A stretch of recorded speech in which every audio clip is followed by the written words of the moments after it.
Good evening, everyone. Welcome to August 25th City Council meeting.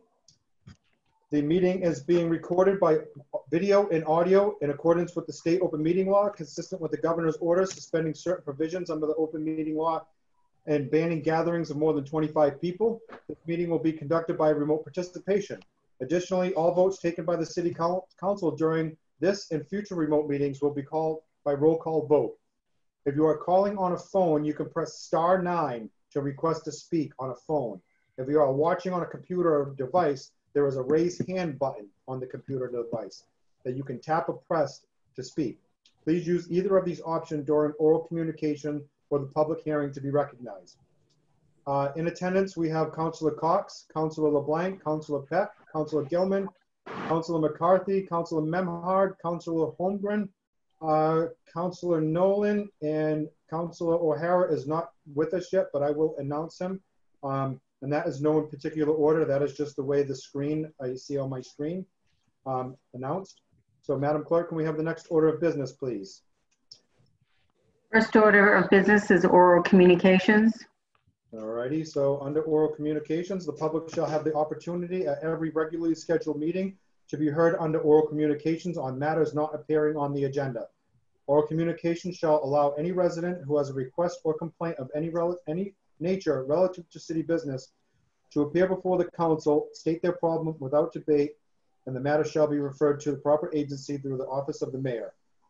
The resident will be notified within 2 weeks prior period relative to disposition of same, and a copy shall be forwarded to the city council. Persons speaking under oral communication shall be limited to 3 minutes each, and the council president shall not allow complaints as to individual performance. All right, is there anybody that would like to speak under oral communications? All right, we have one person. Once again, I'm just gonna remind everybody that if you are calling in on a phone, you press *9 to request to speak. And if you are on a computer or device, there is a raise hand button, and Councilor O'Hara has just joined us. So, Dennis, are you with us? I hope so. Can you hear me? Yes, sir. Can we have your name and address for the record, please? Sure. I'm Dennis McGurk. I live at 283 Concord Street in West Gloucester. I sent a couple of letters to the city council, to the mayor over the course of the summer, and I'm not sure if you got a chance to read it, but I thought it was important enough to make these points and make sure that everybody does hear them. I'm concerned about development not only in Gloucester, but particularly in West Gloucester. You approve, the mayor appoints, and you approve the board members. I'm going to guess that you know what they're doing, or you should know what they're doing. And I'm questioning if we've ever seen the results of their work. In West Gloucester right now, we've got a mess going on over here. Michael Kerrigan is single-handedly destroying West Gloucester with his blasting, with his clustering, attempted clustering of houses. But right now it's an ongoing project on 173 Concord Street. And also Marshall's Farm Stand is expanding, continues to expand their stump dump. It's not a farm, it's a stump dump. And if you haven't seen it, I implore you to take a ride and look and see what's going on over here. It is disgraceful. I've asked the planning board in the past, what is the mandate? What is their guide? And they said they would get back to me, and that was 1.5 years ago, so I guess they're probably not going to. The zoning ordinance is very clear. As weak as the zoning ordinance is in some areas, it's very clear about what the development should be. And without special permits and variances, they wouldn't get nearly as much done as they do now. And I've said it in the past, you have the zoning ordinance, you've got the housing production report, the open space plan, the comprehensive plan for the city.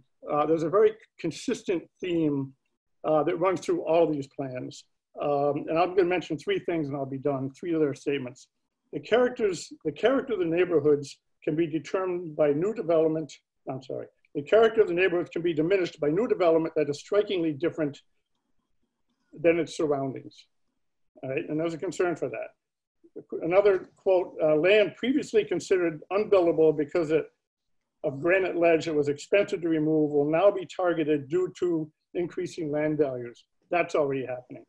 And they'll tell you throughout all these reports identify the environmental sensitive areas. It's all right there, and why these lower guidelines are being ignored. I would love someone to respond to me and tell me, what is your guideline other than build, build, build? You're destroying West Gloucester. You're destroying all of Gloucester in many areas. And I need you. I'd love all of you to come over. If you haven't been to West Gloucester, take a ride and take a look and see what is happening over here. Like I said, it's disgraceful. Thank you very much. All righty, thank you, Dennis. Is there anybody else that would like to speak under oral communications? Once again, I'll remind everybody, if you're calling in on a device, press *9, and if you're on a computer or device, that you can, there's a raise hand button. Going once, going twice. All right, I don't see anybody. Before we start the next order of business, Madam Clerk and Council, I just want to, we're not going to take things out of order here, but I do want to let people know that are on the call or watching this evening that 99 Essex Avenue will not be heard this evening. It's going to be continued. I see there's a couple of people from the neighborhood that are on the call this evening. So just to give you guys a heads up, later on in this meeting, we will open the hearing and continue it. So, and we will let you know when the site visit and everything. We don't have a date just yet. We're still waiting for a site visit and recommendation from the planning and development. So, but I just wanted to give people a heads up before they sit on the call too long if they've got other things to do. I know people are getting home from work. That being said, Madam Clerk, can I have the next order of business, please? The next order of business is the consent agenda. All right. Are there any councilors that would like to pull any items from the consent agenda? All right. Seeing none, I'll entertain a motion to approve the consent agenda. So moved. Second. All right. It's been moved and I would seconded. like to move that we add more things for O&A and P&D instead of just budget and finance. Second. You broke up on me. I couldn't hear you. That's all right. It didn't matter. All right. So we're going to mix things up a little bit too, because Councilor O'Hara had roll call last week. So we're going to start with Councilor Pat. Motion to approve the consent agenda has been moved and seconded. Councilor Pat? Yes. Councilor Cox? Yes. Councilor Gilman? Yes. Councilor Holmgren? Yes. Councilor LeBlanc? Yes. Councilor McCarthy? Yes. Councilor Memhard? Yes. Councilor Nolan? Yes. And Councilor O'Hara? Yes. All right, motion passes to approve the consent agenda on a roll call vote, 9 in favor, 0 opposed. Madam Clerk, next order of business, please. Next order of business is the Budget and Finance Standing Committee report of August 20th. Councilor Cox. I present to you a consent agenda. If anybody would like to remove anything. Going once, twice. All right, I move the consent agenda. Seconded. All right, it's been moved in second. Councilor Pat? Yes. Councilor Cox? Yes. Councilor Gilman? Yes. Councilor Holmgren? Yes. Councilor LeBlanc? Yes. Councilor McCarthy? Yes. Councilor Memhard? Yes. Councilor Nolan? Yes. And Councilor O'Hara? Yes. All right, motion to approve the Budget and Finance unanimous consent agenda passes on a roll call vote, 9 in favor, 0 opposed. Thank you, Councilor Cox. Madam Clerk, we have the next order of business, please. Next order of business is the committee report of the O&A for June 15, 2020. All right, we have Sarah. Sarah, let's see. Sarah, can you hear me? Yes, I can hear you. All right, there we go. How's everything going? Good. I got a negative determination from the Conservation Commission, which means that they have no problem with us pursuing our project. Okay, not a problem. All right, so I'm going to read the recommendation from Ordinance Administration, then we'll open it up to councilor questions or whatnot. So Ordinance Administration voted unanimously to recommend that the City Council approve under Gloucester Code of Ordinances, Chapter 20, Section 20-27, permits for scientific works in coastal waters and flats in the city, a permit for Massachusetts Oyster Project to conduct a scientific study of Mill River and to evaluate and quantify how successful the seeding effort has been and identify how many oysters are harvested within the following conditions. Condition number 1, acquiring the appropriate permit from the Mass Department of Marine Fisheries. 2, appear before the local Conservation Commission for a negative determination of applicability and the proper purpose of work, and obtain a sign-offs from the Department of Public Works on behalf of the city administration as property owners where the work will take place. And I so move. Second. All right, it's been moved and seconded, and all the conditions have been satisfied. Sarah? Yes, they have. All right, perfect. I know it's been a long time and we appreciate your patience. And so are there any councilor questions? All righty, any councilor comments? No? Yeah, I want to be first on the hand to get some of those oysters, you know. No, you can go down to the city clerk's office and get a $50 permit, Barry. I'll show you where they are. I have a couple of questions for you, Sarah. So you said last time that we talked during the city council meeting a couple of weeks ago that you would be having people with you or working under you. Will they be with you at all times, or will they be permitted to go there without you? They're most likely going to be with me at all times. All right, because I was going to say, usually your permit recommends that they should be with you. I just wanted to touch base with you on that. So I don't have a problem. What I think you're doing is great. I've talked to our shellfish constable several times over the past few weeks. He thinks it's going to be a great job. And I think, you know, oysters in Gloucester, I'm a former commercial fisherman, shell fisherman. I hold a resident license now, and I must say we have some of the best oysters that I've ever tasted. So that being said, do you have anything else you'd like to say before we take our vote? No, I don't. Righty. So the motion's been moved and seconded. Does everybody understand what we're voting on? All righty. I will call for the roll call. Councilor Pett? Yes. Councilor Cox? Yes. Councilor Gilman? Yes. Councilor Holmgren? Yes. Councilor LeBlanc? Yes. Councilor McCarthy? Yes. Councilor Memhard? Yes. Councilor Nolan? Yes. And Councilor O'Hara? Yes. All right. Motion passes on a roll call vote of 9 in favor, 0 opposed.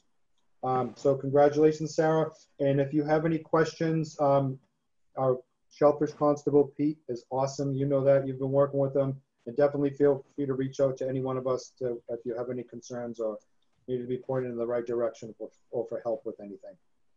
Thank you very much. All right. Thank you. Thank you. All right, Madam Clerk, can we have the next order of business, please? The next order of business, the Ordinance and Administration Committee did not meet on August 17th. So the next committee report would be the Planning and Development Committee Committee report of August 19th. Okay. Thank you. There was really, there's no items to report, but I just wanted everyone in the council to know that our 1 Folly Point Road council permit, there was a technicality with the balloons being shorter than they should have been during the site visit that the attorney representing the client brought up. And we agreed that we should have an additional site visit. So we have a site visit planned on September 9th, one at 5, one at 5:30. The one at 5 should just be the 3 Planning and Development Standing Committee meetings. And we'd like to be able to accommodate as many of the abutters as possible to that particular meeting, but we have the maximum of 10, so we have to watch out for social distancing. And then ask any city councilors that want to attend the second session, you're welcome to if you feel like you still need to go back to take a look. And then we'll also accommodate any abutters that wish to attend up to the maximum of 10. So that just means that that public hearing has been extended to September 22nd because it has to be duly advertised anyway. And that fits in with this site visit. And I just wanted to mention that. So counselors, just be aware that I'll look to you to give me your answers if you want to attend, because I'm doing the scheduling, because we don't want to burden the city clerk's office with all the work that they're doing. So that will go out to the abutters, and I will be the contact for scheduling. So that's what I wanted to mention at that meeting. So thank you. Steve, you need to. Yep, there we go. Thank you, Councilor Gilman. We appreciate the updated information. Madam, Counselor, can yes. I ask Gilman a question, please? I thought the max was for outdoor stuff was 25, or indoor was 25 and outdoor was 50. So the Board of Health weighed in on this. Our Board of Health, all right? Our Board of Health Yes. weighed in on this, and they felt that there were times where the area where we could be might be a contained area. So they felt comfortable giving us 10 as a guideline, and they asked us to adhere to it, because you never know where you're going to be going. There are times where we will be entering someone's house or porch to look at a a height issue or shadowing. So I think that better safe than sorry. So we took the advice of our experts, and I'm comfortable with that. So that's the answer. Thank you. Good question. Thank you. All right. Thank you, Councilor Cox. Thank you, Councilor Gilman. Madam Clerk, can we have the next order of business, please? The next order of business is the first scheduled public hearing, the City Council vote of August 22nd, 2017 regarding the certificate of vote 2017-166, Gloucester zoning ordinance section 5.30.1, purpose regarding the sunset clause, and this was continued from the July 28th City Council meeting. All righty. Thank you, Madam Clerk. Councilor Gilman. So this is public hearing, correct? All right. Yes. Okay. So let me get this going. All right. So I am going to open the public hearing and ask if there's anybody that would like to speak in favor. We have Attorney Favaza on the call. Joel, can you hear me? Yes, can you hear me? Yes, sir. Name and address for the record, please. Sure. My name is Joel Favaza. Address is 28 Middle Street. I'm here to speak in favor of some form of extension of this program. However, I just wanted to kind of give some quick background. I happen to work with the counselor who provided this. I did some of the authoring. And the idea behind this was the city of Gloucester has a lot of apartments that aren't necessarily on the books but exist. And there are plenty of those apartments that are safe apartments and really should be found. We should find a way for them to be kind of made official. But there are also a lot of apartments out there that are truly unsafe, and that someone in the city is going to get hurt or killed if something bad were to happen in one of those apartments. And so, the whole idea behind this was to kind of reach out to everyone in the city with an illegal apartment and say, hey, listen, if your apartment is safe, then go get a health inspection where they do what's called a certificate of residential dwelling. Go get that inspection done, prove to us that you meet a few other criteria, and even though you don't meet any of the other zoning requirements, we'll allow you to get this unit that either you or a previous owner put in illegally onto the books and made legal.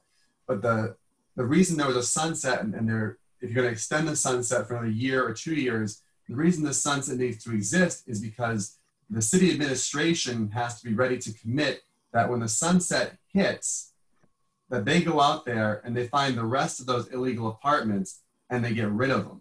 I think that if you don't do that part, or don't acknowledge that you're serious as a city to go out and get rid of these unsafe apartments. If I, for instance, have an illegal apartment in my building and I've been getting away with it forever, and there's no real danger to me that I'm ever going to get caught, because we're going to continue the way we've been continuing, which is to allow them to kind of exist unofficially, then there's no real incentive for me to engage under the process that you are debating renewing.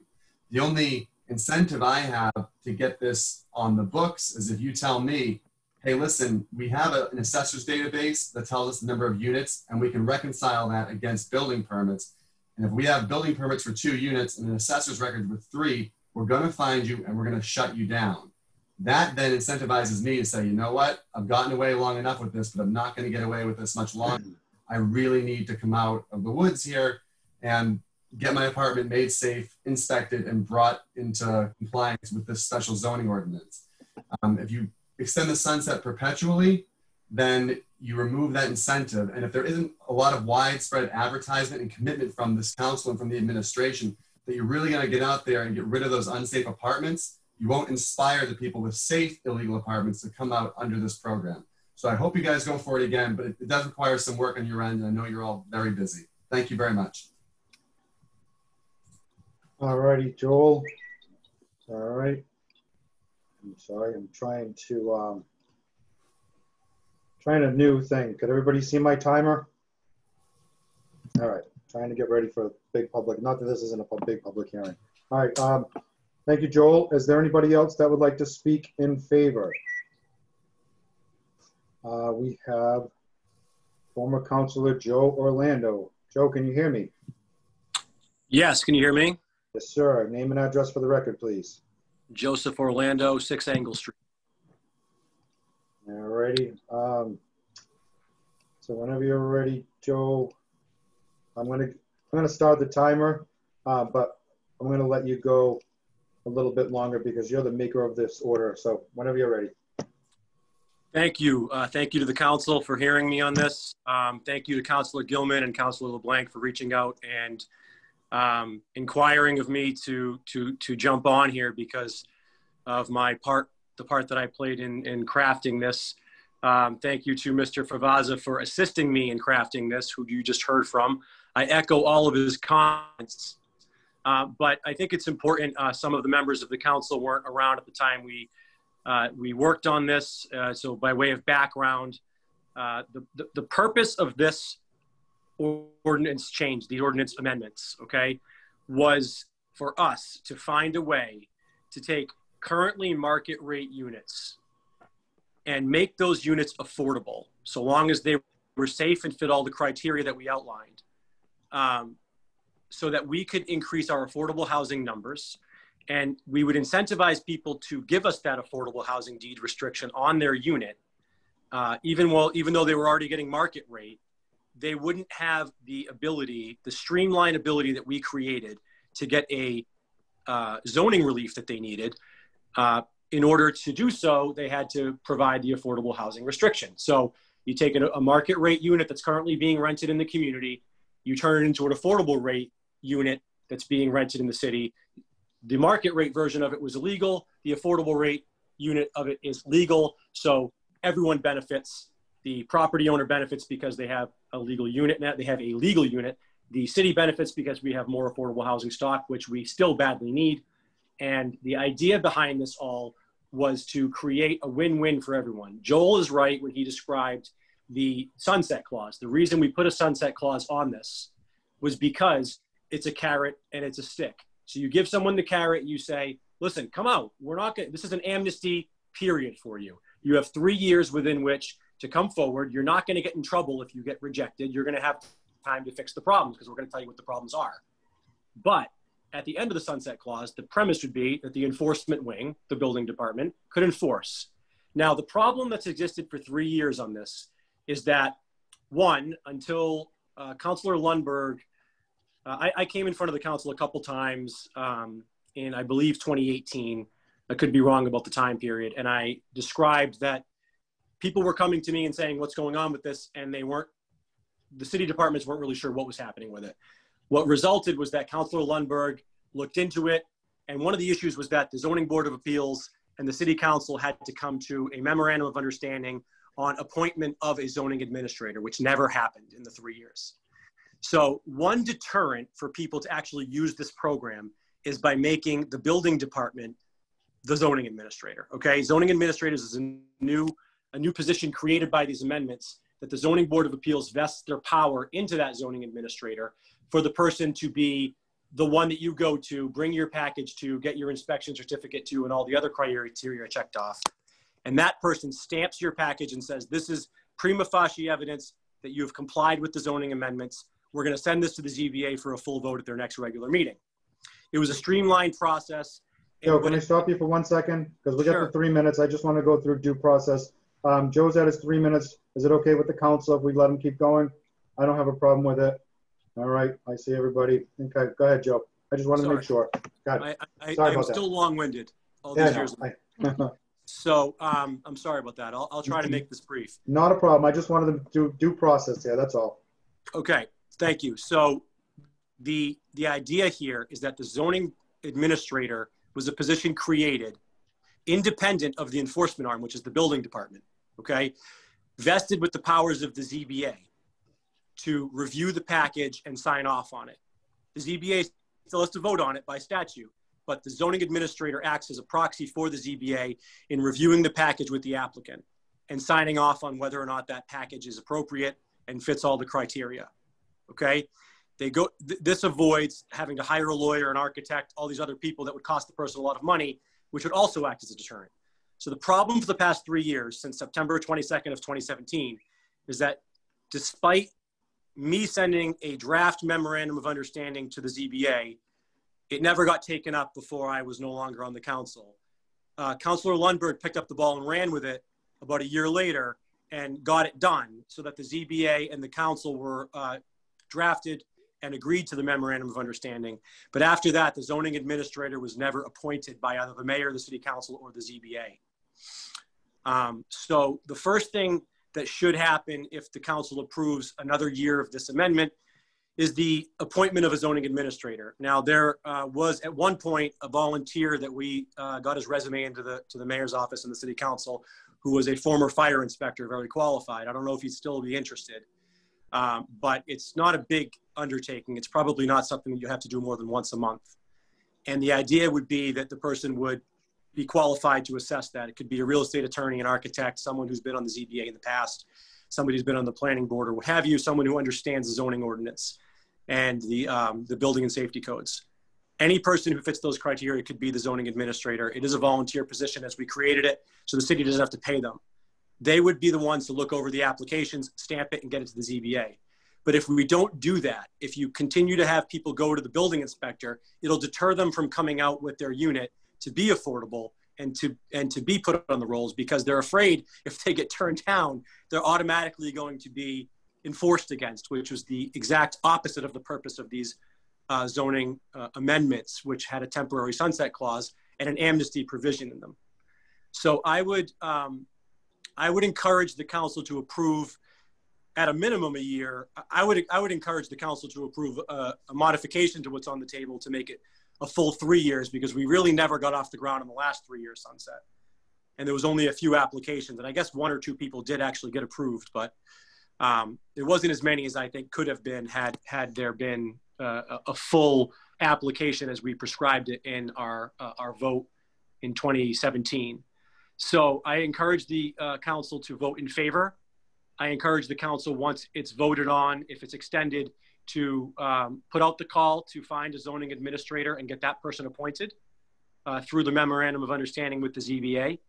And I would encourage the council to promote this significantly, quickly, early and often, so that the real estate community, the development community, the income property community understands the rights that they have, and that they can come forward, and that we can get hopefully dozens, if not multiple dozens of these units on the books, which we so desperately continue to need. So I'm glad to answer any questions anybody might have later if you want to move on to the next person, or separately if counselors want to inquire of me via email. I'm happy to answer questions about that. It was an 8-month process of going to various boards and commissions and having various meetings with counselors and building consensus.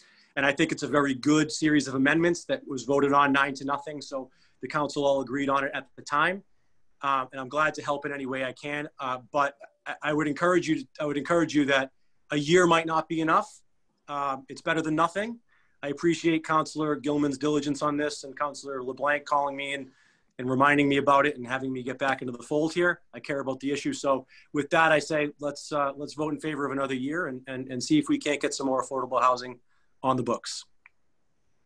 All right. Thank you, Joe.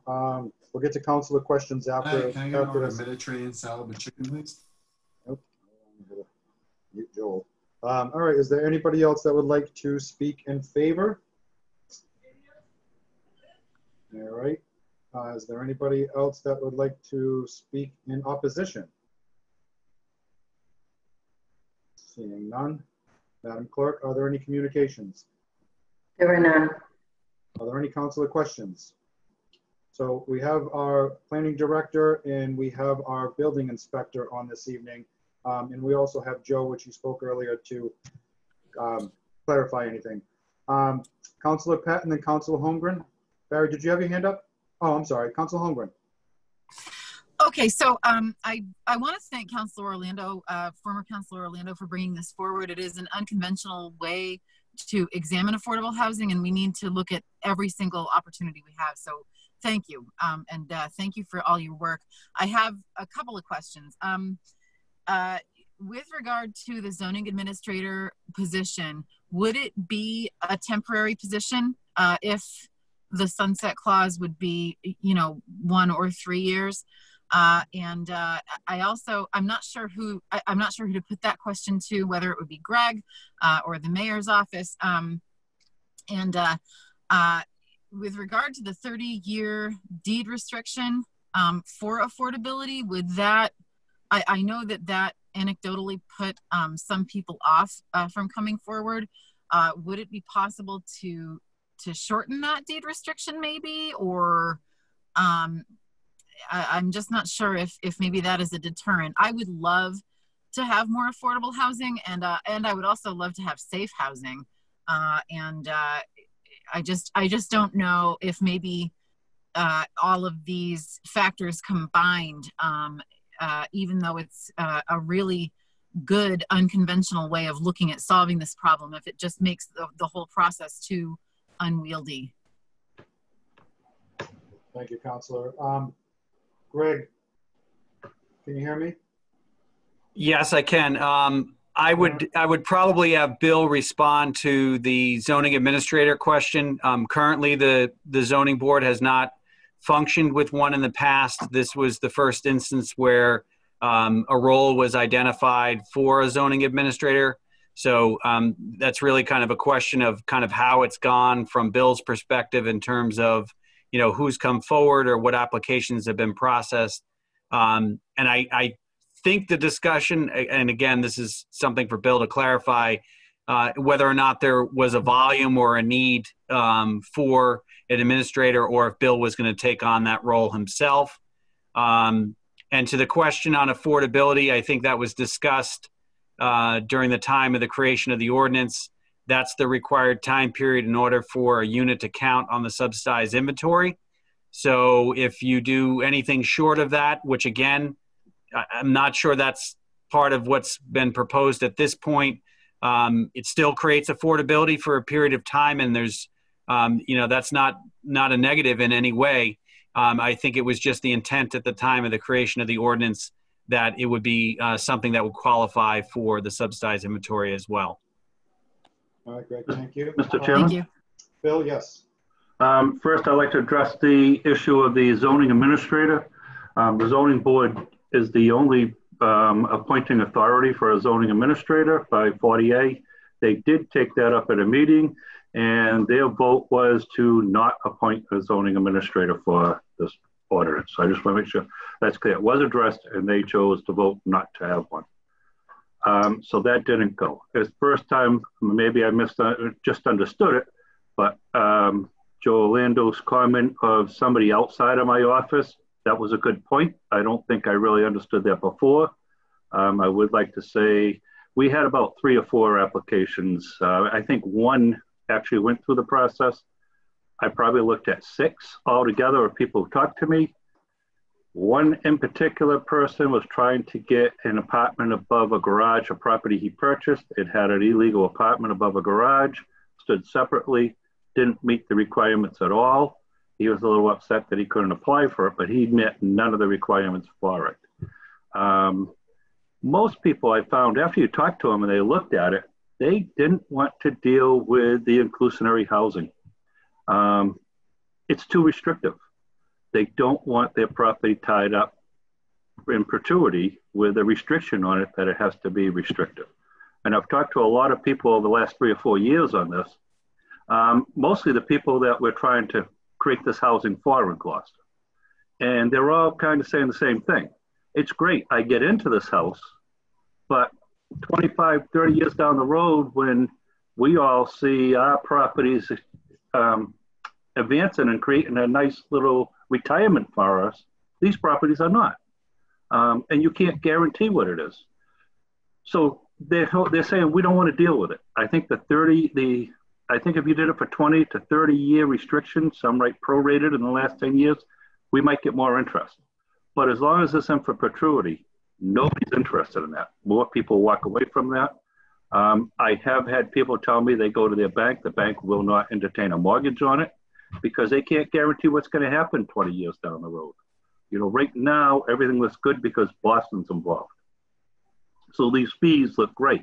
You know, the numbers look fantastic. If you look at them, you look at them from rentals or sales. They're not bad sale prices, but take Boston out of the mix, which every now and then you hear that, or have something change, and these numbers aren't so good anymore, and they fluctuate accordingly. Those are the restrictions that people are really having a problem with. I think this was a great ordinance. I think there was some great intent. I think Joe did a fantastic job of trying to create something. I think if it's to go further, it needs a little more tweaking to get something that will work, something that we can actually get people to come forward. We do chase illegal apartments. When we become aware of them, we go after illegal apartments and we go after them and we stay on them and we do chase them. So we're a limited staff. We can't sit there and say, we're going to check every property in town and go through it because that's all we'll do if we don't do all the other stuff we have to do. I don't have enough staff to do that. And it's probably not feasible to say, you're going to give me 3 more guys to go do that. It's possible to hire outside consultants to work for us to do it. Other communities do it for their multifamily inspections for every 5 years. That could be an option. I think there's ways this program could work, but I think it needs some adjusting. I think we've had it in place. I can't think of more than 6 people who have approached me on it, asked me about it. And all I can think of is, and I'm not even positive, I think there was 1 applicant that actually went through and got approved and went that route.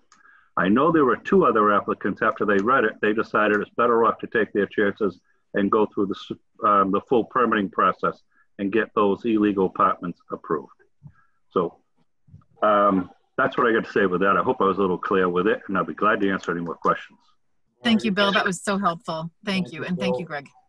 So Joe has his hand up. Before I recognize Joe again, I just want to make sure if any other counselors have any questions for Bill, Greg, or Joe. Councilor Gilman? Hope you're on. Thank you. There you go. No, I have to have that on because the puppy is barking pretty loudly downstairs. Yep. So I had submitted some questions to Vanessa to give to both Bill and Greg. So one of my questions to Bill kind of is a little bit of a follow-up now that we know that there were 6 folks that inquired. But my question to Bill is, Bill, do you think that we have done an adequate job in advertising this program to the general public? That's one of my questions that I had sent. Interested to hear your thoughts on that. My answer to that would be no. I don't believe there was any type of advertising done on this. I think it was put out there, it went to council, got approved, and there was no campaign to encourage people to do it. I think people knew about it from word of mouth. So I really say, honestly, no, I don't believe there was. Okay, thank you. You answered that.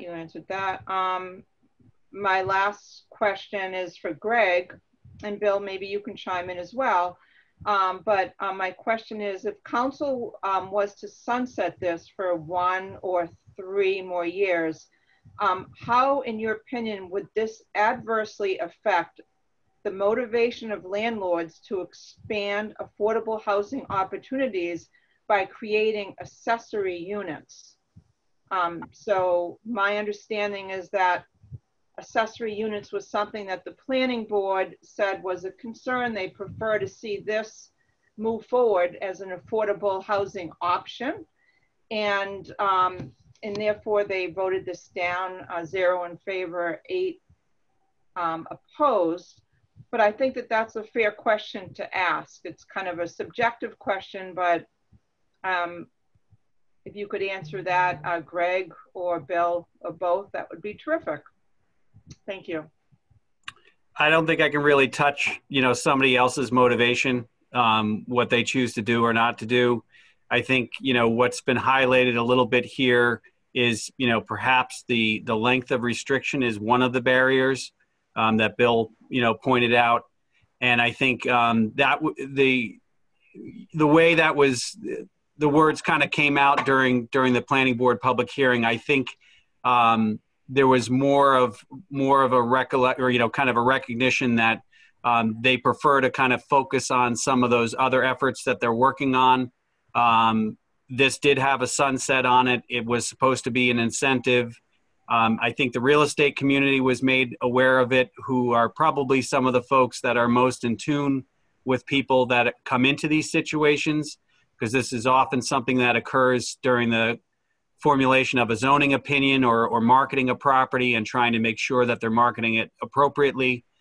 So I can't really tell you whether, additional time is going to motivate people to utilize it, or if it's more a function of the length of restriction, or as Bill pointed out, maybe the concern that, again, coming forward, may result in having to modify the unit, restrict the unit, again, which is something that, might be, not a small task for a property owner of maybe a 3 or 4 family to undertake in terms of the preparation of a restriction that's got to be recorded against the property. So again, it may have success if it's extended, if it's marketed, but if some of the flaws are in, or not flaws per se, but if some of the issues or concerns that people have are associated with the time or the length of the restriction, or that they may have a unit that doesn't qualify and will have to be modified or removed if enforcement is the other option. Thank you. Thank you, Greg. Are there any other councilor questions? Councilor McCarthy? And then Councilor Pat. Go ahead, John. For Greg or Bill, the 30-year restriction, is that necessary to count it against the city's stock of affordable housing? Is that the reason for the 30-year? And the second part of my question is, does this also in any way restrict a resale of the property and how much they can resell the property for? So if these are rental units, that particular unit would have to continue to be rented to an income qualified individual. When something is sold, the market will bear the price of that multifamily property. But the property owner coming in would have to understand that they're going to have to, have an income qualified individual living in that unit. And I'm obviously a lender, if they're looking at it as an income property, will recognize that there are set rental rates that would be allowed for one of the units in the multifamily. The 30-year is what's required at a minimum for a municipal decision for a deed restriction to be recognized by the state to be placed on the subsidized inventory as a local initiative unit. Thank you, Greg. Thank you, Councilor. Councilor Pat?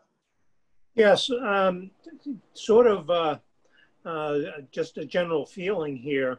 Even though we had looked at this and we ended up at, P&D, we voted to look at another year for a sunset clause. it seems like there's a lot more issues here.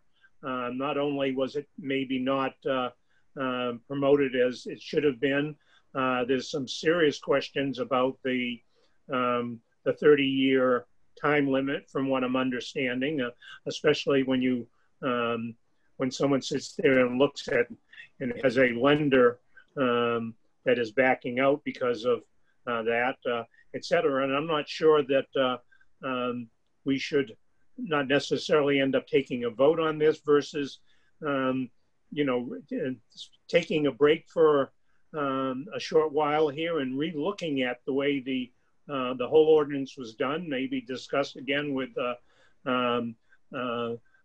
Councilor Orlando and Attorney Favaza, et cetera, and see what we can do and see how it works with our housing development plan and all of that.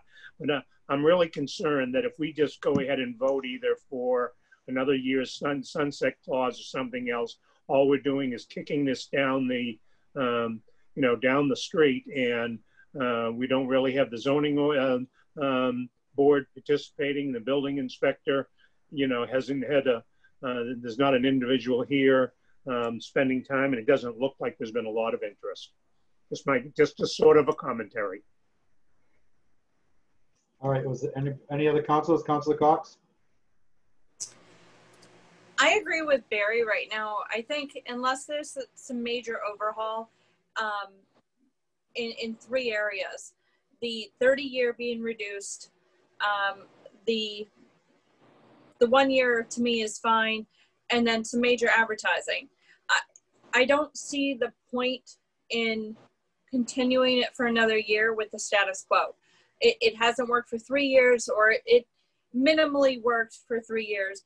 But again, I don't know that we, the city, gave it its due diligence per se, but it's also not us doing the heavy lifting. We're making decisions for a committee that has made a recommendation to not continue it. That recommendation is based on, you know, what they did and what happened over the last 3 years. So again, unless there's a massive overhaul of this, I don't support continuing it for another year. I think we need to take the recommendation of the planning board, and you know, if another city councilor wants to pick it up and revive it in a different manner, then I think that's worth looking at. But that's just kind of where I'm at right now. All right, thank you, Councilor. I just want to remind everybody, this is just Councilor questions, so just to be safe before because we haven't closed the public hearing yet. So, Councilor Holmgren. Oh wait, thank you. I was getting ahead of myself. All right. Any more councilor questions? All right, seeing none. I saw the mayor had her hand up earlier. Madam Mayor, did you have a question or something? Yeah, well, I had a statement. Unfortunately, even though we did do some advertisement and we did go, people did ask questions, and a lot of the questions, even if they complied and some people came and didn't give their names or anything, I said, if I have an apartment, would pass all regulations, but I am not going to be able to pay for the betterment, like on Essex Ave or Warner Street. I'm just giving all these addresses out. It's not true. But I said, no, you're going to have to pay the betterment. The betterment fee has to be paid like everyone else. You have a betterment for each unit, and you would have to pay for that betterment. We would give you the license. And they said, well, forget it, because it's going to cost me $15,000. I'm not going to get the 10, and it's not worth it for me to pay the betterment. Because they said, well, I'll do that, and I don't mind the 30-year because I get to pay the betterment because I can't afford it. These were some elderly, you know, like they're not going to be able to remortgage, or they're not going to be able to do anything, and they really don't care when they pass who takes the house over. But they wanted it to do something, and unfortunately the betterment was smaller than the amount they would get. Then we asked some other people, what would you doing? So I like the suggestion of saying, let's moderate it, let's see what the state's doing, because right now we have no really we're not even there for the affordable housing. And after the Y or the Cameron's project goes through, we'll be up there. Maybe we can ask for a waiver of the state instead of a 30-year, ask for a 20-year or something, and say the new generation for 30 years. If you're 40 years old, no one's gonna either remortgage you or going to give you finance if you're going to have that kind of a lien on your home, because it's a lien on your home. And so, and every time, just so you know, if we have this lien on their house, every time that you would have to go for a remortgage, you have to come through the city and ask for an extension on your lien. You have to sign a documentation. So we tried the best we could, and it failed as far as getting everyone, you know, to jump on board. And we got a wonderful, what was it? I think, Greg, correct me wrong, over $500,000 for a lead removal grant. We had to return all the money.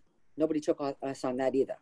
No one wants liens or anything on their homes. And this was to deledge your whole house free. But because there was always that little speculation that you have to do this, this, and this, or make it affordable, they didn't want it. So it's kind of hard when you have to put something on someone's property and there's no way out for, you know, extended amount of time. It's not like when you get HUD money, when you sell the house, you just pay it back, no interest or et cetera. This stays permanently with you. Well, basically 30 years is a lot. So I agree that you should, it's up to you what you want to do, table it or whatever, but see what we can work with the state legislators and say what something can be done as far as the 30-year going down once we get our affordability, because it's the percentage on our affordable housing stock. There isn't any right now, but hopefully it will be. All right, thank you. All right, Madam Mayor, thank you very much. Are there any more councilor questions?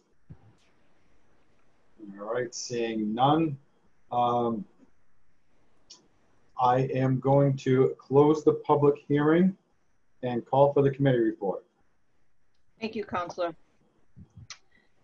Planning and Development Committee voted by roll call 3 in favor, 0 opposed, to recommend that the City Council amend the City Council vote of August 22nd, 2017 regarding COV Council Order Vote 2017-166 regarding GZO Section 5.30.1 purpose permitting of certain pre-existing multiple family uses regarding the sunset clause and adding with the sunset clause of August 22nd, 2021, and I so move.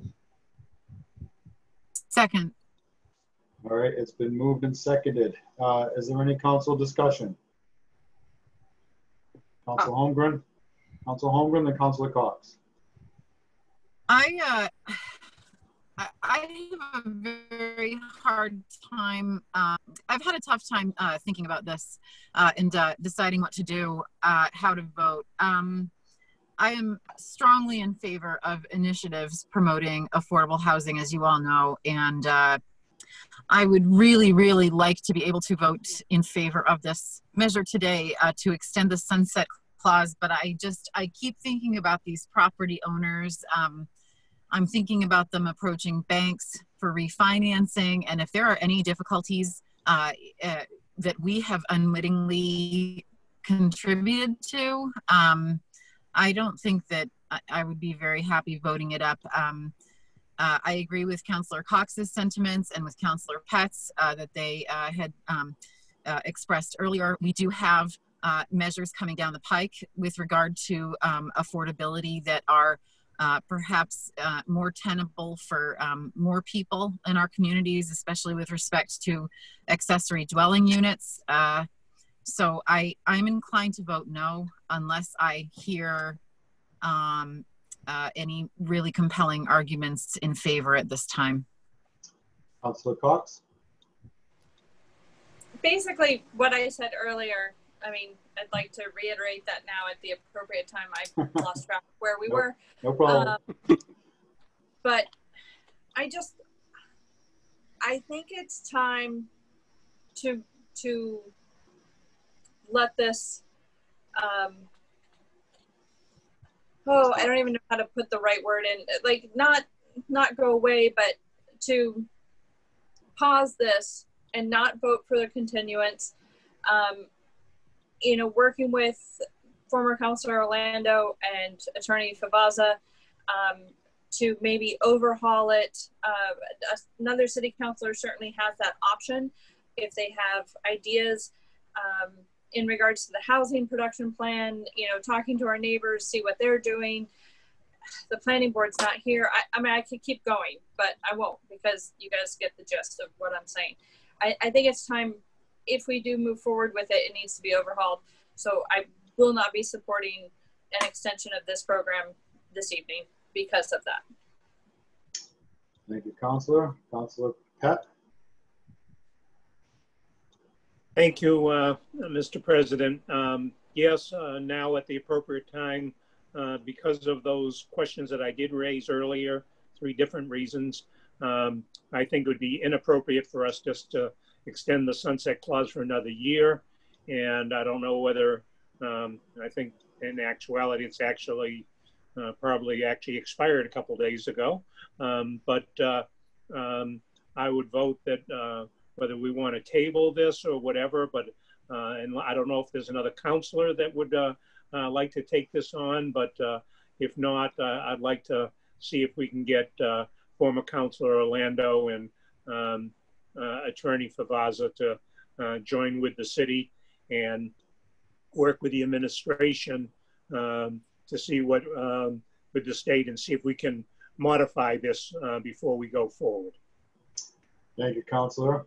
I normally don't do this. I usually let everybody speak, but after listening to Councilor Holmgren trying to be swayed or whatnot, I'm not trying to sway anybody, but I'd like to say my 2 cents before the end. I'm going to support this evening. I don't think it's our responsibility to let a homeowner, we should let the homeowner decide whether they want to take on the 30-year tag that goes along with this. If one family or one unit steps up and takes advantage of this, it's a win-win situation in my eyes. I think 1-year clause to revisit it and maybe start thinking about retooling it over the next year. I'm in favor of that also, but like I said, I don't think we should be telling homeowners whether they want to refinance or whether they want to put a deed restriction on their house. I think we should leave it up to them. And one family that takes advantage of this, because it is a tool, if we leave this tool out there for a family to use it and one family use it, then good for them and good for us to allowing this to go forward. That's just my 2 cents. So I will be supporting this. Councilor Memhard and then Councilor Gilman. Thank you, Mr. Chairman. I'd like to really give my thanks and appreciation to Councilor Orlando for his work on this, the creativity and the initiative and the following through. I think it's a great tool to try and provide to folks, but I don't think it's in a practical point as yet for a number of the reasons that have been given, that the mayor gave. I'm very concerned that the ZBA itself doesn't feel that they're in a position to support the zoning administrator position, or that Bill Sanborn feels that the support is there for that. I think that's going to be a real issue until we can fine-tune this and get the ZBA's engagement and support to make this a really viable program, at least for immediate term going forward. So I would not support it at the present time, extending the sunset. Thank you, Councilor. Councilor Gilman? Yes, I would like to see this sunset for another year. I think that the question that I felt the most passionate about was the fact that, and I appreciate Bill Sanborn's honesty, is that Bill really did not feel like we've done an adequate job in communicating this in general. And that meant a lot. I think former Councilor Orlando put a lot of heart and soul in this.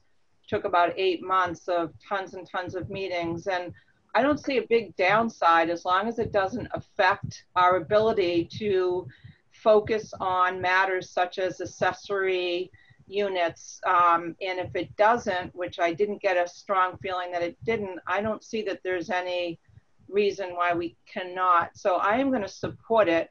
However, if the will of the committee is that we not, right now, I would be very willing to sign up to work on a team with Councilor Orlando, former Councilor Orlando, and Attorney Favaza, and maybe Bill Sanborn, a member of city staff, if the mayor allowed. But I would like to support this for a year. I don't see a big downside right now. Thank you.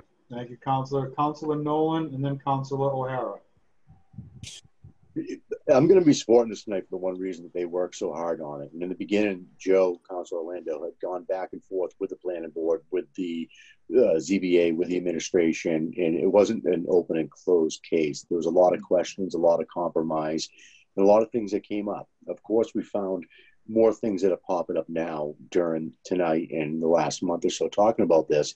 But I definitely think it's for the best of the people, and the person qualifying for it has to make the decision whether they want to do the 30-year or not. We're not forcing anybody to do this. We're just trying to help them with an access with a tool to try to make it happen with all safety in mind. So I will be supporting this tonight. Thank you, Councilor. Councilor O'Hara. Thank you. I just want to mimic what has already been said. I will be supporting this. Councilor Orlando worked extremely hard in generating this. As Councilor Gilman has already said, to move this along for an additional year, I don't think there's a big loss. And as you said, Councilor LeBlanc, if one person utilizes this tool, that it's a win for everyone. So I will be supporting this tonight. Thank you. Thank you. Councilor McCarthy. And then I Councilor go back and forth on this. I don't think I'm going to support it. I think if we vote to continue it for a year, it will stay the same. I'm hoping that if we vote not to continue it, that maybe it comes back as something different, something that's more utilized, something that creates more apartments, which we all know we need. I strongly listen to our planning board, such a strong vote of 8-0 not to continue it. So I'm thanking Councilor Orlando for coming back and putting his time in tonight. I think it got the conversation started. I really just think it needs to be revamped and brought back. And that's, so I won't support just kicking it down the road. Thank you, Councilor. Councilor Pat, did you have another something you wanted to say?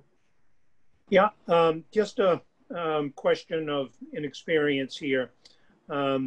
Obviously, I've made my feelings known about not necessarily extending it for a year, but rather revamping it totally. And I'm just questioning, would it be appropriate to come up with some sort of an amendment at this point to maybe again allow the 1 year, but to include some serious work with the administration and the ZBA and the planning department to go ahead and make this a more workable program, I guess I would say. Even though I understand the council president's view that one person is, it's a win. And then second of all, it's changing time. So my question is, can we go ahead and, amend where we're at, continue it while we go ahead and look at revamping it? Thank you, Councilor. Councilor Holmgren? Jen, Councilor Holmgren? I would just hope that that doesn't duplicate the efforts that are being put forward in implementing our housing production plan, or if we could, if this is something that is tenable. I don't know if Greg is still on the line for the planning department to sort of fold in to what it's already doing. I don't want to put you on the spot, Greg, but I just don't want efforts to be duplicated, especially since we're all sort of torn in about a million different directions right now anyway. Thank you, Councilor. Greg? I mean, again, if part of the goal, as I understood it, as it was drafted from Councilor Orlando and with Joel, the goal was also to address the subsidized inventory. If we're talking about something different, that's something to consider. Different durations of affordability, are helpful. I mean, we have different programs that we run with federal and state funding that also run on different time periods.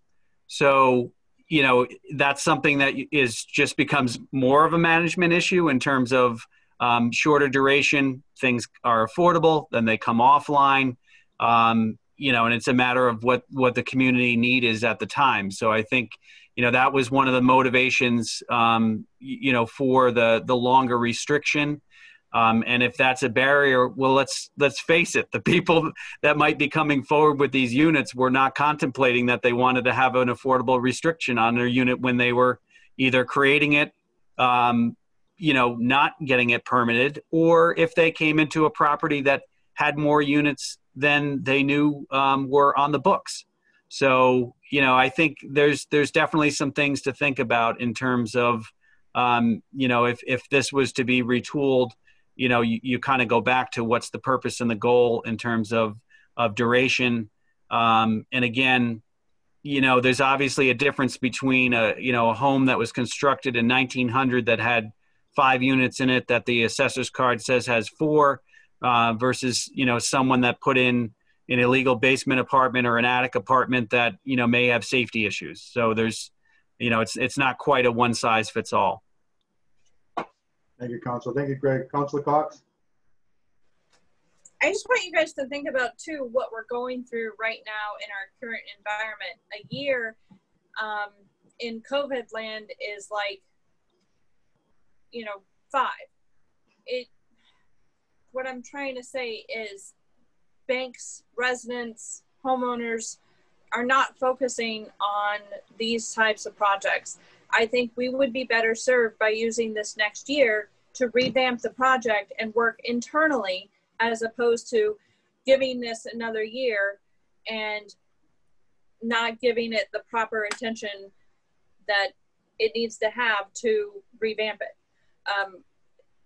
I'm just, it hasn't been mentioned yet, and I think it's important that we look at the environment that we're in right now and make a decision on the best course of action and what would be better for this program. I'm not saying it's a bad program. I'm not saying it's a bad idea.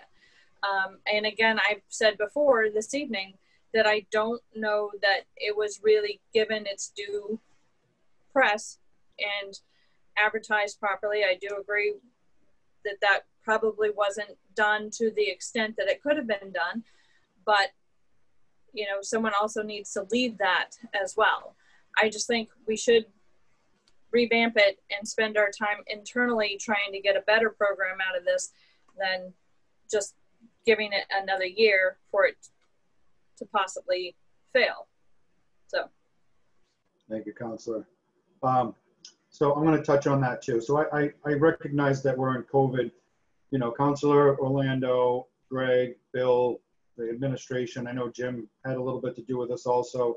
It took 8 months with person-to-person contact.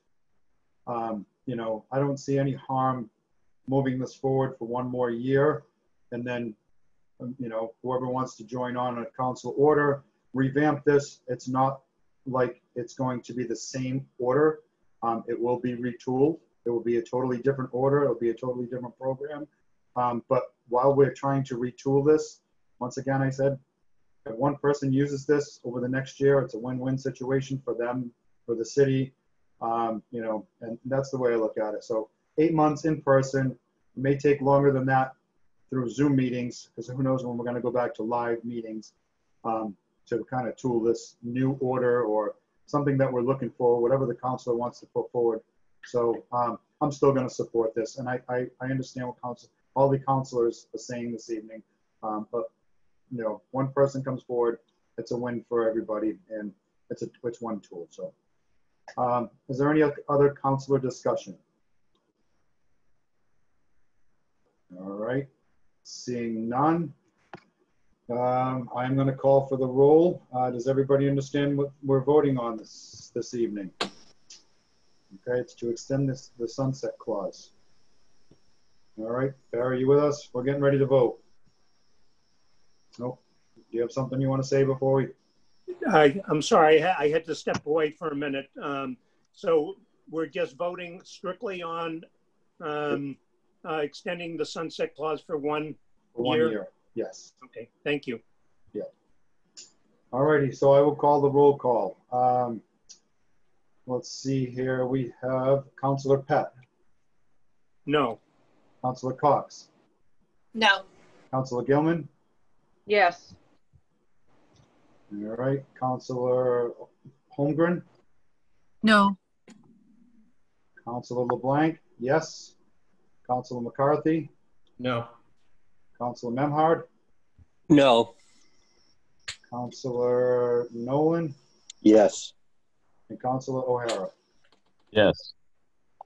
All right, the motion to extend the sunset clause to August 22nd, 2021 fails on a roll call vote of 4 in favor, 5 opposed. All right, I just want to say great job, councilors. Thank you. Great debate. This is what we're supposed to do. I want to thank Councilor Orlando for being on the call this evening. Greg Catamatore, our planning director, our building inspector, Bill Sanborn. Thank you guys. We appreciate you guys being here this evening. You guys can stick around. I don't think there's anything else for you guys, but feel free to enjoy the live entertainment. All right. Like I said, great job, counselors. This is what we get up here to do, to debate all this and come up with a good solution. So great job. Madam Clerk, next order of business, please. Next order of business is public hearing 2020-010, special city council permit 2020-002, Essex Avenue number 99A, map 216, lot 26, Gloucester zoning ordinance, section 1.8.3, standard to be applied, section 3.1.6, parentheses B, built-in heights in excess of 35 feet, section 2.3.4, parentheses 13, marine-related service storage or repair limited primarily in the MI district to commercial fishing vessels.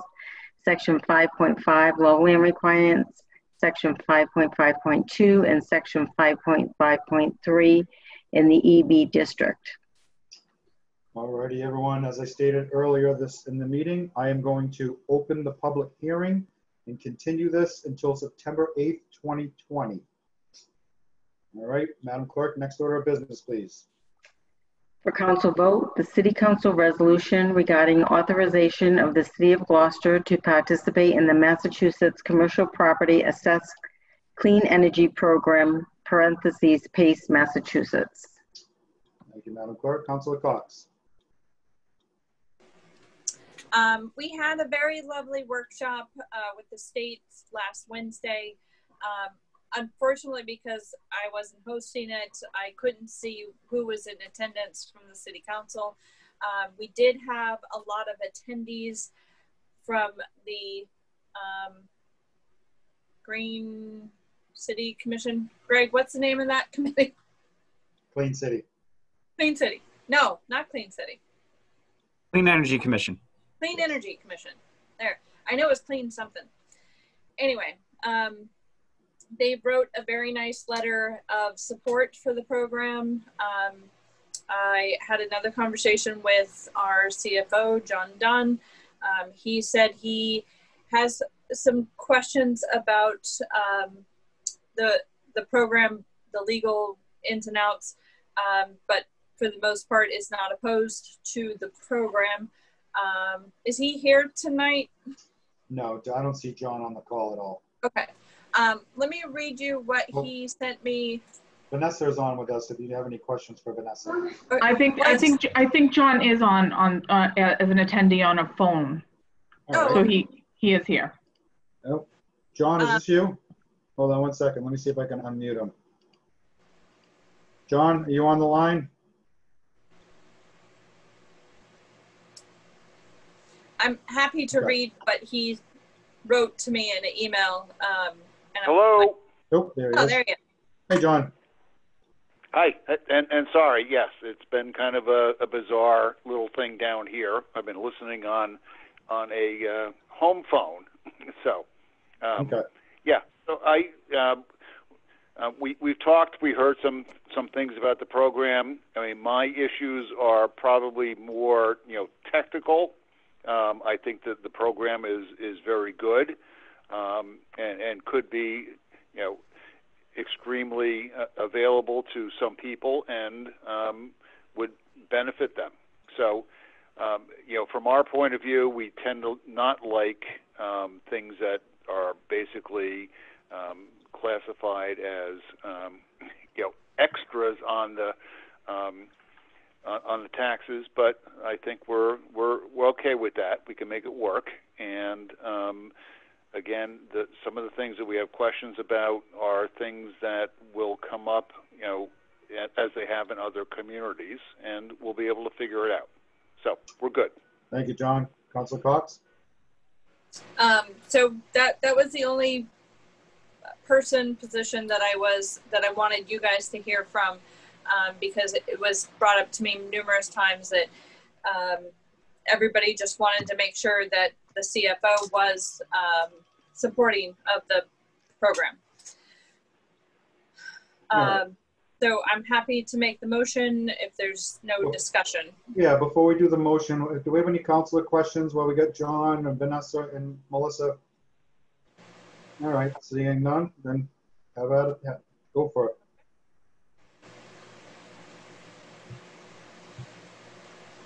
I recommend that the city of Gloucester participate in PACE.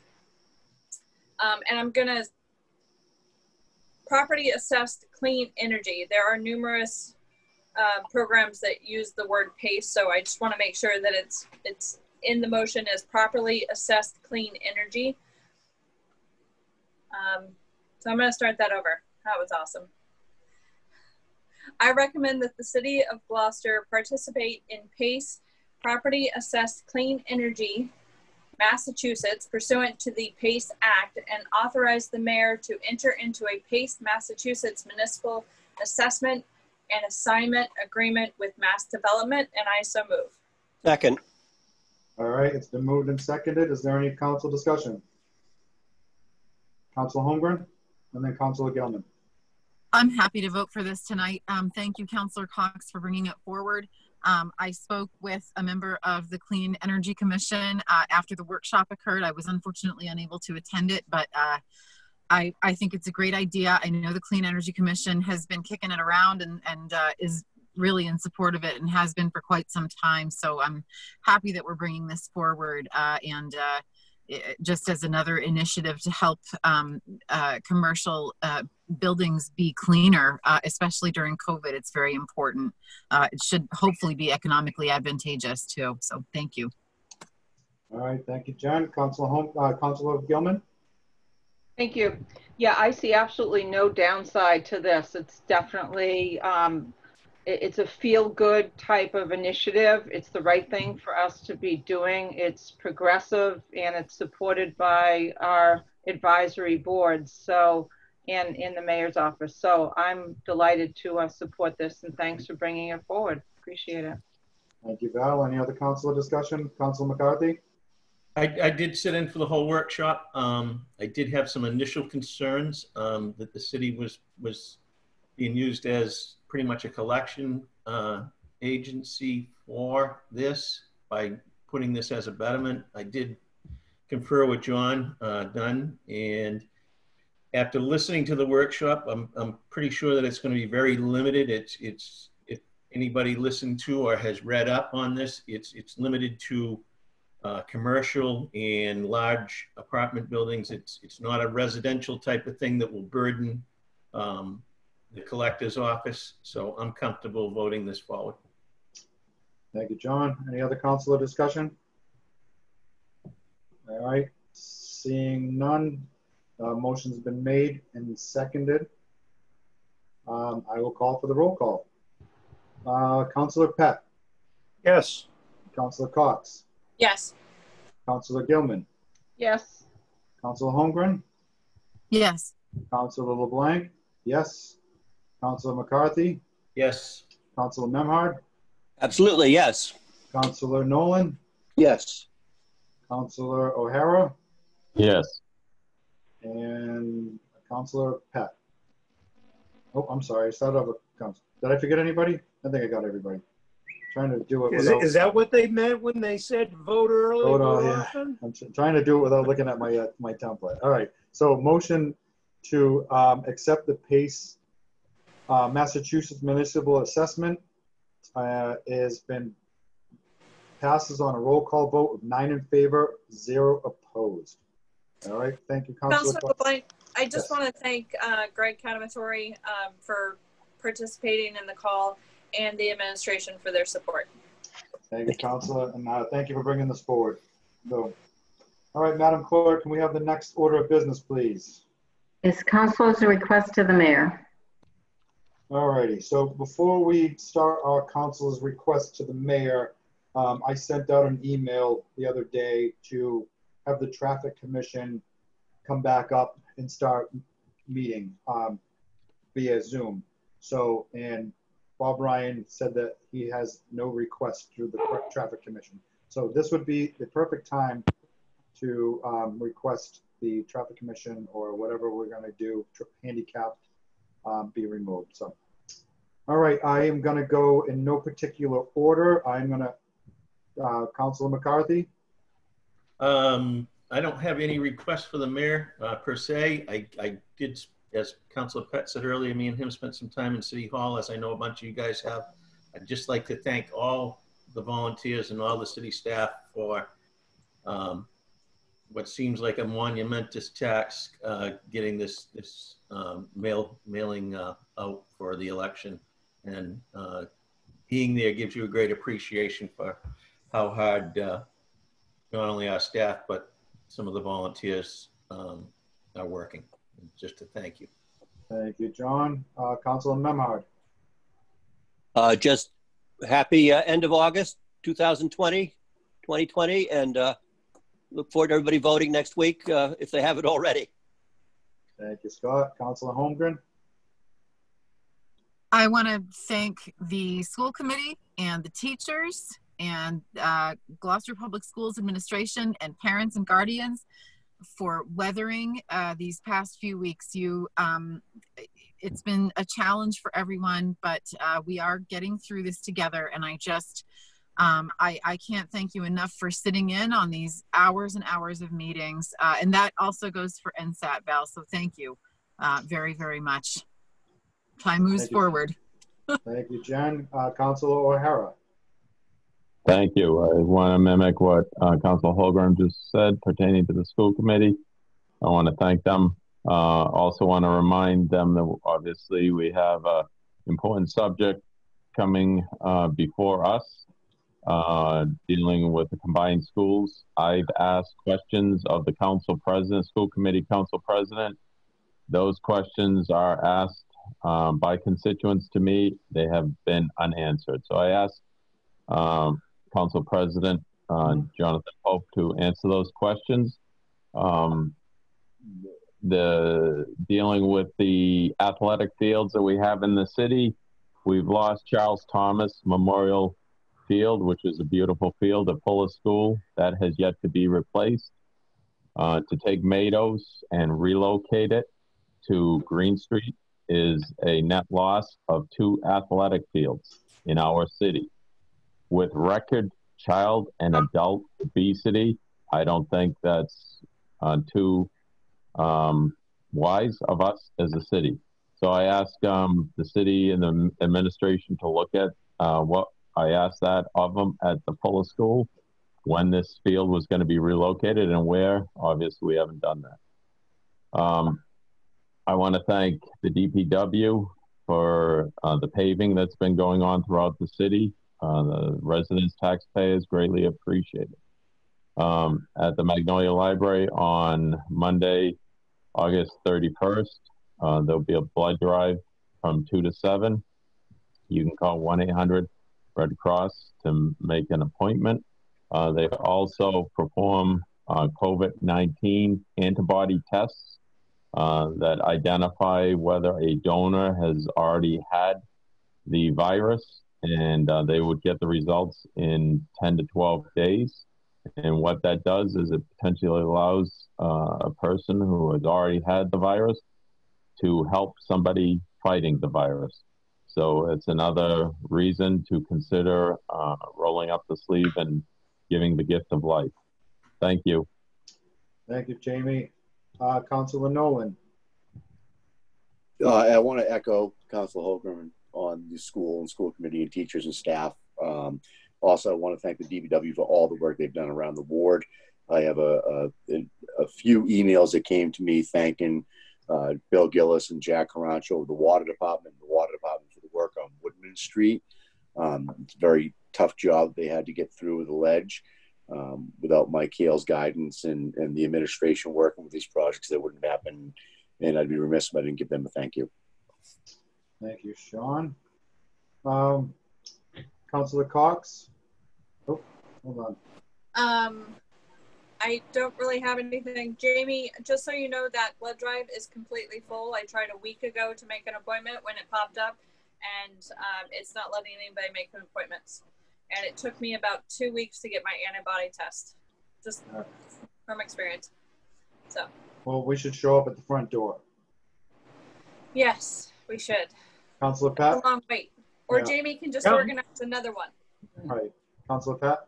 Yeah, a number of things, not requests of the mayor, but mostly thank yous to the administration and the Board of Health for their continued work during this pandemic and their guidance and all the work that everyone, all the other departments working with them to see us through this at the best. And it's wonderful to see that on the state list that we're in the white, which is the, far and away the best. Our percentage is way down. So that's a great thing. Wanted to thank them.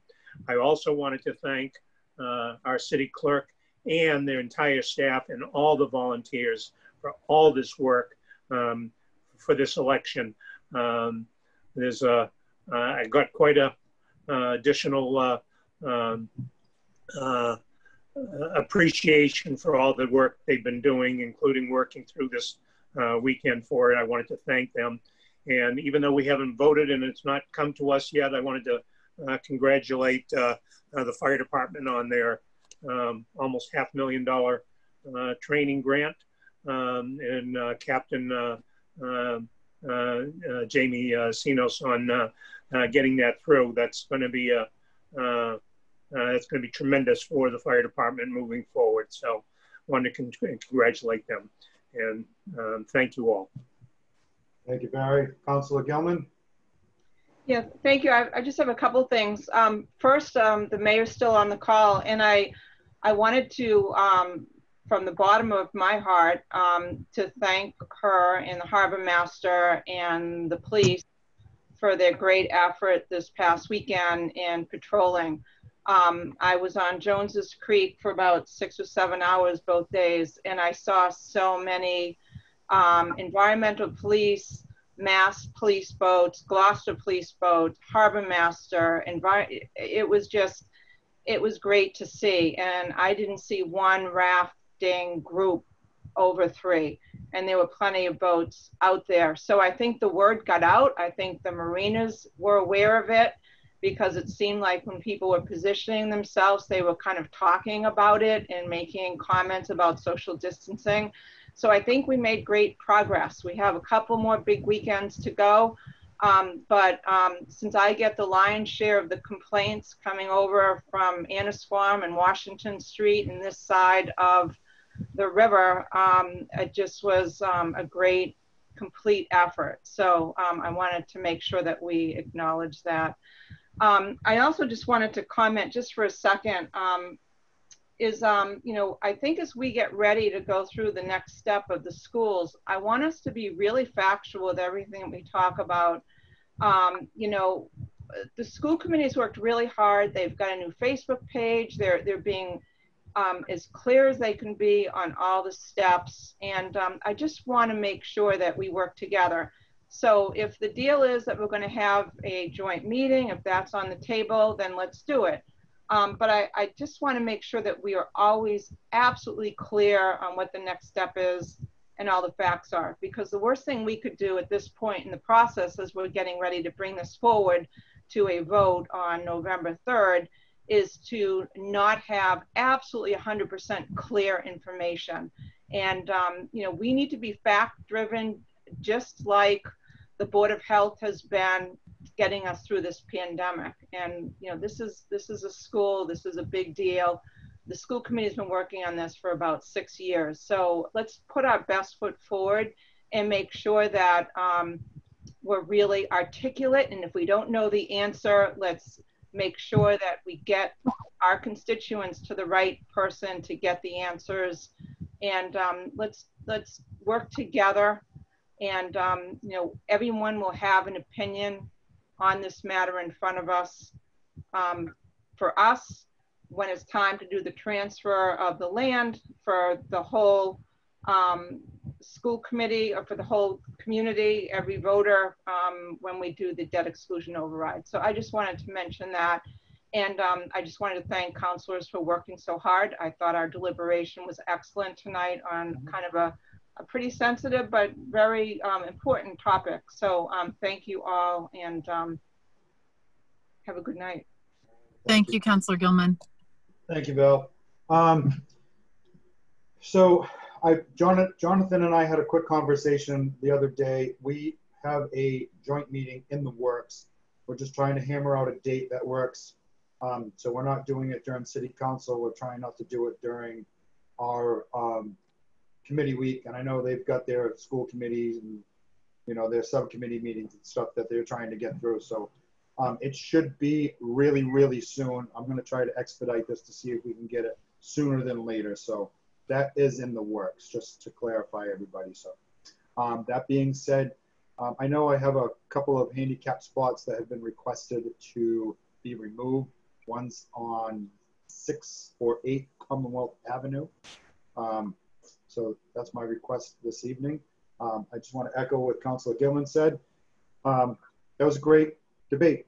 You know, this is what we are up here to do. Tough vote, 5-4, 4-5, however you want to look at it. That's our job, to make sure we're doing the right thing for everybody. So excellent job tonight. I can't echo it enough. What we did tonight was our job. So appreciate it. And if there's nothing else to be said, I will entertain a motion to adjourn. So moved. Second. Moved and seconded. Councilor Pett? Yes. Councilor Gilman? Oh, Councilor Cox. Oh, Councilor Cox is left. She lost connection. Councilor Gilman? Yes. Councilor Holmgren? Yes. Councilor LeBlanc? Yes. Councilor McCarthy? Yes. Councilor Memhard? Yes. Councilor O'Hara? Yes. And I think we lost Sean, Councilor Nolan too. All right, everybody, appreciate it. The motion has been passed, 7 in favor, 2 absent. And great job, everyone. Have a good night. Thank you. Good night, everybody. Night. Good night. Night.